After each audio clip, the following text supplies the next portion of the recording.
Latihan perdana skuad Patrick Kluivert di Surabaya langsung beri kejutan menjelang laga uji coba kontra timnas Taiwan. Sosok Miliano Jonathans dan Mauro Zylstra langsung digeber setelah tiba di Surabaya untuk memenuhi panggilan. Jadwal padat Calvin Verdong kini beri warna baru menjelang bergabung bersama skuad Garuda. Timnas Taiwan tidak tampil dengan kekuatan penuh melawan timnas Indonesia di FIFA Matchday ini. Kejutan Mesilger sebelum bergabung ke skuad Garuda kini menarik dinantikan. Pelatih timnas Korea Selatan U23 kini tegaskan bersiap menghadapi tim asuhan Gerald Van Burg di Stadion Delta Sidoarjo. Simak informasi selengkapnya sebagai berikut.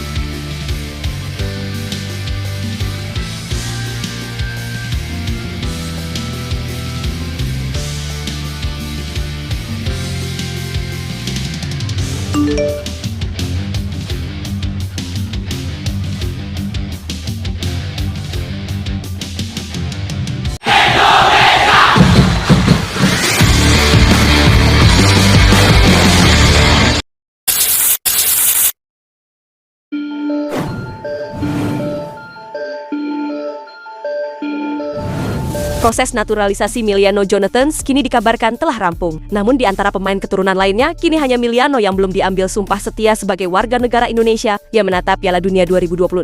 Kini timnas Indonesia kembali mendapatkan tambahan kuota pemain baru keturunan, di mana dari 5 pemain keturunan yang telah mendapatkan persetujuan untuk dinaturalisasi. Baru 4 pemain yang sudah resmi mendapat status WNI, di mana mereka adalah Mauro Zylstra salah satunya, di mana status kewarganegaraannya diperoleh setelah ia menjalani pengambilan sumpah dan janji setia di Kedutaan Besar Republik Indonesia di Den Haag pada Jumat kemarin. Sementara bagi Miliano Jonathans sendiri, ia belum resmi menjadi WNI karena belum menjalani pengambilan sumpah dan janji setia pewarganegaraan untuk mendapatkan status warga negara Indonesia. Hal itu ternyata penyebabnya adalah karena ia sedang menjalani pertandingan bersama klubnya. Ketika keempat pemain keturunan lainnya datang untuk menjalani pengambilan sumpah WNI-nya, namun Miliano sedang membela FC Utrecht di kompetisi Eropa. Keterangan itu datang dari Direktur Jenderal Administrasi Hukum Umum, yaitu Widodo. Miliano Jonathans akan menyusul dengan jadwal baru pengambilan sumpah menjadi WNI. Rencananya Miliano Jonathans akan menjalani proses pengambilan sumpah WNI pada 4 September di Jakarta, terang Widodo. Ya, dalam hal ini, Miliano pun dipastikan akan masuk ke dalam daftar skuad timnas Indonesia di FIFA Matchday ini, di mana Patrick Kluivert kini telah resmi mengumumkan daftar pemain untuk timnas Indonesia menjelang agenda FIFA Matchday ini, di mana sebanyak 29 pemain pun dipanggil. Hal itu termasuk kedua wajah baru yang menyita perhatian publik tanah air. Ya, timnas Indonesia dijadwalkan akan menjalani 2 laga uji coba internasional, di mana skuad Garuda akan menghadapi timnas Taiwan pada 5 September ini. Lalu kemudian akan melawan timnas Lebanon pada 8 September-nya. Dalam hal ini, nama Mauro Zylstra dan juga Miliano kini langsung menjadi sorotan utama. Nantinya kehadiran keduanya akan menambah kekuatan baru di sektor depan timnas Indonesia, sekaligus untuk memperluas opsi Patrick Kluivert untuk menguji komposisi tim sebelum melanjutkan agenda putaran keempat. Ya, sosok Miliano Jonathans sendiri kini diketahui juga sudah mendarat di Indonesia setelah menempuh perjalanan jauh dari Belanda, di mana ia terbang ke Indonesia bersamaan dengan keluarganya, termasuk sang ayah. Miliano Jonathans terbang ke Indonesia pertamanya diketahui dari unggahan story Instagram ayahnya, yaitu Deco_Jonathans, di mana ia mengunggah video berdurasi pendek yang menunjukkan dirinya beserta anak dan keluarganya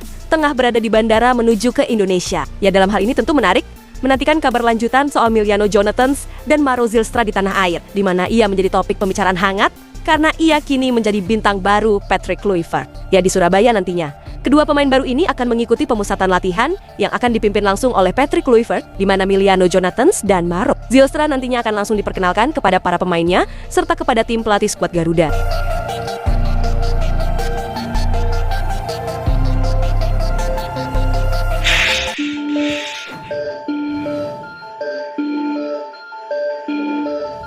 Pelatih timnas Korea Selatan U23 yaitu Lee Min-sung kini mewaspadai kekuatan timnas Indonesia asuhan Gerald Van Burg. Lee mengatakan bahwa dirinya sudah menganalisis permainan skuad Garuda menjelang tampil di ajang kualifikasi Piala Asia U23 ini. Ya, timnas Korea Selatan U23 tergabung bersama timnas Indonesia, Laos dan juga Makau di grup J, di mana seluruh laga di grup J ini akan digelar di Stadion Gelora Delta Sidoarjo, Jawa Timur. Dalam hal ini, Lee pun mempersiapkan timnya dengan baik, di mana persiapan itu digencar terutama karena mereka akan berhadapan dengan tim tuan rumah timnas Indonesia U23, di mana pertemuan kedua tim akan berlangsung pada 9 September ini. Dalam hal ini, Lee pun mengatakan bahwa dirinya sudah menganalisis kekuatan timnas Indonesia U23, di mana ia bahkan mengikuti pegelaran Piala AFF U23 kemarin, di mana turnamen itu merupakan pertemuan antar tim U23 di Asia Tenggara yang digelar di Indonesia. Saat itu, timnas Indonesia U23 menjadi runner-up setelah kalah dari timnas Vietnam di partai final. Dalam hal ini, Lee mengingatkan ke tim asuhannya untuk waspada ke timnas Indonesia U23. Menurutnya, skuad Garuda telah berkembang pesat di bawah asuhan Gerald Vandenberg. Saya pribadi menonton pertandingan Indonesia bulan lalu,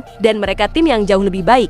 Jadi saya waspada, tutur Lee. Dilansir dari halaman resmi Asosiasi Sepak Bola Korea Selatan, mereka punya banyak pemain bagus.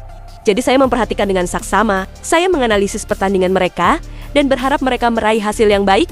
Jelas pelatih Korea Selatan U23. Ya lebih lanjut, ia pun juga tidak mau timnya mengulang kesalahan di saat melawan timnas Indonesia. Di mana dalam pertemuan terakhir kedua tim di Piala Asia U23 yang lalu, Korea Selatan tersingkir setelah kalah dari adu penalti melawan timnas Indonesia di babak perempat final. Meskipun saya tidak yakin kami akan tampil baik, saya akan berusaha sebaik mungkin untuk memastikan hasil yang positif bagi tim kami, pungkas sang pelatih.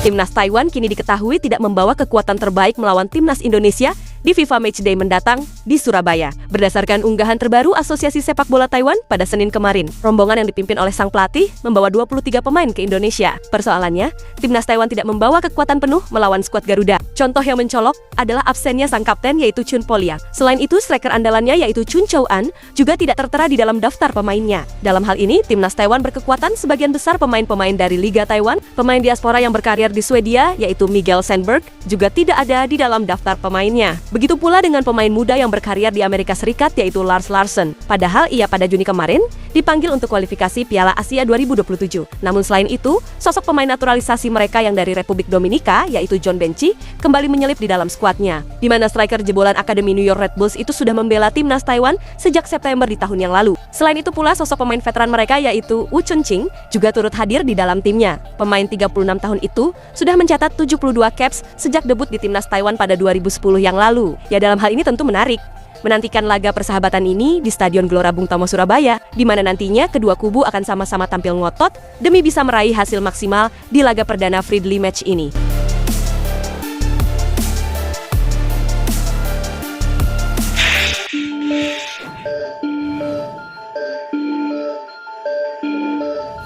Menjelang penutupan bursa transfer musim panas ini, kabar mengejutkan kini datang dari pemain timnas Indonesia yaitu Miss Helger, di mana pemain berusia 24 tahun tersebut kini dikabarkan tengah dalam proses menuju klub Ligue 1 Prancis yaitu Stade Brest dengan status pinjaman plus opsi pembelian permanen. Menurut laporan eksklusif dari The Telegraph, Miss Hilgers kini telah menjalin komunikasi intens dengan manajemen Brest. Sementara itu, FC Twente, klub yang masih memegang kontrak Miss Hilgers, sedang melakukan negosiasi serius dengan pihak klub yang berjuluk Les Pirates agar transfer ini bisa tuntas dan menguntungkan semua pihak. Maka Miss Hilgers diwajibkan memperpanjang kontraknya terlebih dahulu dengan FC Twente, di mana hal ini bertujuan agar FC Twente tetap mendapat keuntungan jika Brest memutuskan untuk mengaktifkan opsi pembelian di akhir masa peminjaman. Stade Brest yang bermain di Liga Champions di musim lalu melihat masa depan pada bek muda ini yang menjadi pemain internasional Indonesia musim lalu, tulis The Telegraph. Ya, transfer ini akan menjadi lompatan besar dalam karier Miss Hilgers yang sebelumnya sempat kesulitan untuk mendapatkan klub baru meskipun sudah mendapatkan lampu hijau untuk hengkang dari FC Twente. Dan kini Brest disebut melihat Miss Hilgers sebagai talenta muda yang layak dikembangkan di panggung Ligue 1 Prancis. Transfer mendadak ini memungkinkan Hilgers yang berusia 24 tahun untuk lebih berkembang di Liga Papan Atas musim depan. Sambung laporan The Telegraph. Ya, meskipun segala indikasi menunjukkan arah positif,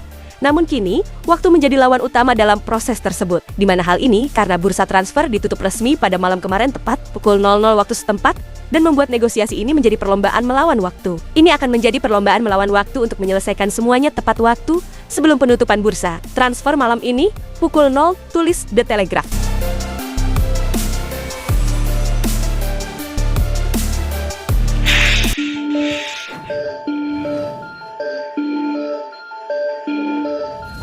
Pemain timnas Indonesia yaitu Kelvin Verdong kini akan menjalani agenda yang terbilang padat, di mana ia akan merampungkan transfernya dari Nijmegen ke klub Prancis yaitu Lille, di mana pemain bintang timnas Indonesia itu akan melakukan tes medis bersama calon klub barunya. Jika berjalan lancar, maka ia akan teken kontrak bersama klub top Prancis tersebut. Dan setelah itu, Calvin Verdong akan melanjutkan perjalanan jauh dari Prancis ke Indonesia, di mana Calvin Verdong akan bergabung ke timnas Indonesia di Surabaya. Hal ini karena jasanya tengah dibutuhkan untuk 2 laga uji coba melawan timnas Taiwan dan juga Lebanon di Stadion Gelora Bung Tomo. Dalam waktu dekat ini, saya akan segera ke sana. Lalu besok saya akan menjalani tes medis, ucap Calvin Verdong setelah laga melawan Fortuna Sittard di Eredivisie Belanda. Saya harus berangkat ke Indonesia untuk laga internasional pada Senin malam. Itulah mengapa saya membawa 2 koper.